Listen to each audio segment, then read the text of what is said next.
ಮಾತಾಡೋ ಅಧಿಕಾರ ಇದೆ ಅಂತ ಅಂದ್ಬಿಟ್ಟು ಬಾಯಿ ಬಂದಿದ್ದೆಲ್ಲ ಹರಡೋದಲ್ಲ. ಕುಮಾರಣ್ಣನವರ ನಡೆ ಬಗ್ಗೆ, ನುಡಿ ಬಗ್ಗೆ ಮಾತಾಡ್ಲಿಕ್ಕೆ ಅವ್ರದೇ ಆದ ವ್ಯಕ್ತಿತ್ವ, ಘನತೆ, ಅರ್ಹತೆ, ಮಾನದಂಡಗಳು ಬೇಕಾಗುತ್ತೆ. ಸಿಕ್ತವರೆಲ್ಲ ಮಾತಾಡಿದ ತಕ್ಷಣ ಅದಕ್ಕೆ ತಲೆ ಕೆಡಿಸ್ಕೊಳ್ಳೋ ಅವಶ್ಯಕತೆನೂ ಇಲ್ಲ, ಆ ಅನಿವಾರ್ಯತೆ ನಮ್ಮ ಪಕ್ಷಕ್ಕೂ ಇಲ್ಲ ಅಂತ ಭಾವಿಸ್ತೀನಿ. ಕುಮಾರಣ್ಣ ಈ ಕರ್ನಾಟಕದ ಹೆಮ್ಮೆ, ಒಂದು ಬೇರೆ ಪರ್ವತ, ಅದ್ರ ಬಗ್ಗೆ ಮಾತಾಡಲಿಕ್ಕೆ ಅರ್ಹತೆ ಇದೆ.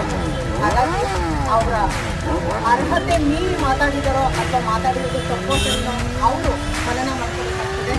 ಅದು ನಿಜಕ್ಕೂ ಶಿಕ್ಷಾರ್ಹ ಅಪರಾಧ ಅಂತಲೇ ಭಾವಿಸ್ಬೇಕು. ಮಾತು ಬರುತ್ತೆ ಅಂತ ಏನೇನೋ ಮಾತಾಡೋಕೆ ಹೋಗ್ಬಾರ್ದು. ಈ ರೀತಿ ಇವು ಮಾತಾಡೋದ್ರಿಂದ ಬೇರೆ ಬೇರೆಯವರು ಅವರ ಕ್ಯಾಟಗರಿಲಿ ಇರ್ತಕ್ಕಂಥ ಆ ಇಲಾಖೆಯಲ್ಲಿ ಇರ್ತಕ್ಕಂಥ ಎಷ್ಟೋ ಅಧಿಕಾರಿಗಳು ತಲೆ ಕಚ್ಚುವಂಥ ಕೆಲಸನ ಅವ್ರು ಮಾಡಿದ್ದಾರೆ ಅಂತ ಹೇಳಿ ಇಚ್ಛೆ ಪಡ್ತೇನೆ. ಮತ್ತು ಈ ರೀತಿ ಮಾತಾಡೋದು ತಪ್ಪು ಕೂಡ, ಶಿಕ್ಷಾರ್ಹ ಅಪರಾಧ ಕೂಡ. ಮೂಲಕ ಆಗ್ರಹ ಪಡಿಸ್ತೇನೆ. ಕುಮಾರಣ್ಣನವ್ರ ಬಗ್ಗೆ ಮಾತಾಡಲಿಕ್ಕೆ ನಿಜಕ್ಕೂ ಅರ್ಹತೆ ಬೇಕು ರೀ.